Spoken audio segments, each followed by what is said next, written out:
आरोग्यमंत्री आंबेडकर साहेब, मराठवाड्याचे संपर्क प्रमुख, या बैठकीला उपस्थित असलेले मराठवाड्याचे सचिव अशोकजी पटवर्धन साहेब, या बैठकीला उपस्थित असलेले माजी आमदार उपनेत्या संगीताताई भोंगरे, माझे सहकारी जिल्हा प्रमुख सचिन भैया मुळू, माझे सहकारी जिल्हा प्रमुख सुखदेव भैया गद्दार, माझे सहकारी जिल्हा प्रमुख चंद्रकांत अप्पा नवले, महिला आघाडीच्या संपर्क प्रमुख संगीता चव्हाण, या ठिकाणी व्यासपीठावर असलेले मराठवाड्याचे युवा सेनेचे प्रमुख विपुल भैया पिंगळे आणि या मीटिंगला आलेले सर्व शिवसेनेचे पदाधिकारी, युवा सेनेचे पदाधिकारी, अंगीकृत संघटनेचे सर्व पदाधिकारी, सर्व जिल्हा प्रमुख, सगळे नगरसेवक, मार्केट कमिटीचे सदस्य, या ठिकाणी आजी माजी सैनिक, सर्व सगळ्यांना जय महाराष्ट्र करू. आज मीटिंग होती, बराच उशीर झाला, सगळ्यांनी नाव या ठिकाणी घेतली, मी घेतली नाही, म्हणून सगळ्यांची क्षमा मागतो. आज सगळ्या साहेब या मीटिंगचं सांगायचं तात्पर्य एवढंच आहे की BLA आपण या ठिकाणी साहेबांनी जी सुरुवात केली, सर्वप्रथम मुख्यमंत्री, माजी उपमुख्यमंत्री आजचे आणि पक्षाचे आपले नेते प्रमुख यांचं मी आभार मानतो. कारण की ह्या 2 दिवसात साहेब एक व्हिडिओ व्हायरल झालाय, त्या व्हिडिओमध्ये जे काम करेल ते बतावा करेल, हा एवढा व्हिडिओ व्हायरल त्या ठिकाणी झालाय.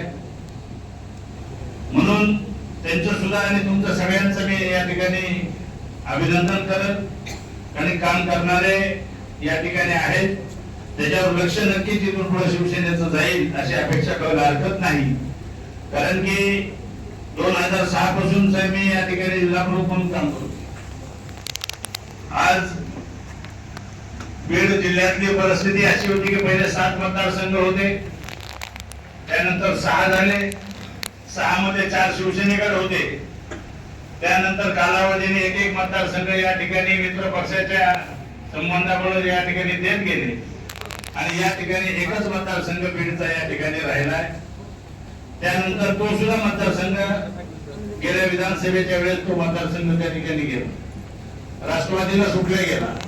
आता येणाऱ्या काळामध्ये 29ची लढाई आपल्याला या ठिकाणी करायची, म्हणून आम्ही तुम्ही जे आमच्याकडून अपेक्षा या ठिकाणी मराठवाड्यामध्ये ठेवताय, बीड जिल्ह्याकडून जे अपेक्षा आपण ठेवणार आहे, शिंदे साहेब असतील, श्रीकांत शिंदे साहेब असतील, शिवसेनेचे सर्व नेते, सगळ्यांना या जिल्हा प्रमुख म्हणून आम्ही सर्व पदाधिकाऱ्यांच्या वतीनं आम्ही तुम्हाला आश्वासन या ठिकाणी देतो की 6च्या 6 मतदारसंघात ताकदीने आम्ही या ठिकाणी उभा राहू, आणि त्या ठिकाणी माणसं तयार करू.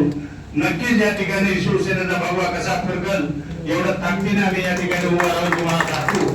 फक्त आमच्या पाठीमागे तुम्ही थाप मारायला या ठिकाणी या, आम्ही काम करतोय, कमी जास्त काम आमच्याकडून होईल, पण पाठीवर थाप मारण्यासाठी आपण नेत्यांनी या ठिकाणी यावं, एवढीच मला विनंती या ठिकाणी करायची आहे.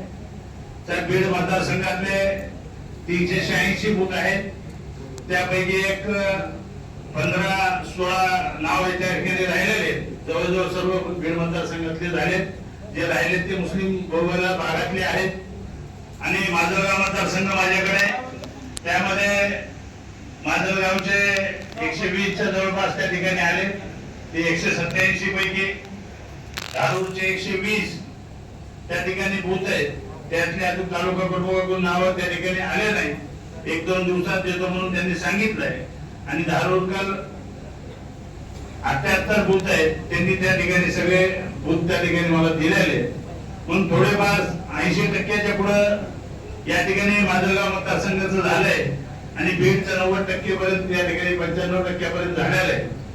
म्हणून या बीड मतदारसंघ असेल किंवा माजलगाव मतदारसंघ असंच आहे, त्यामध्ये BLA जे आपण नाव घेतले त्यांचा एक फोटो घेतलाय, आधार कार्ड घेतलंय आणि पॅन कार्ड घेतलंय.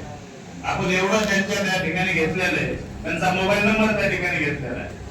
अनेक आपण काम करत असताना अनेक पदाधिकाऱ्यांनी ज्यावेळेस त्यांना फोन केला की आपल्याला आता यंत्रणा उभा करायची आहे, अनेक जणांचं उत्तर एकच आलं की आम्हाला काय भेटतंय, आम्हाला काय देत आहे.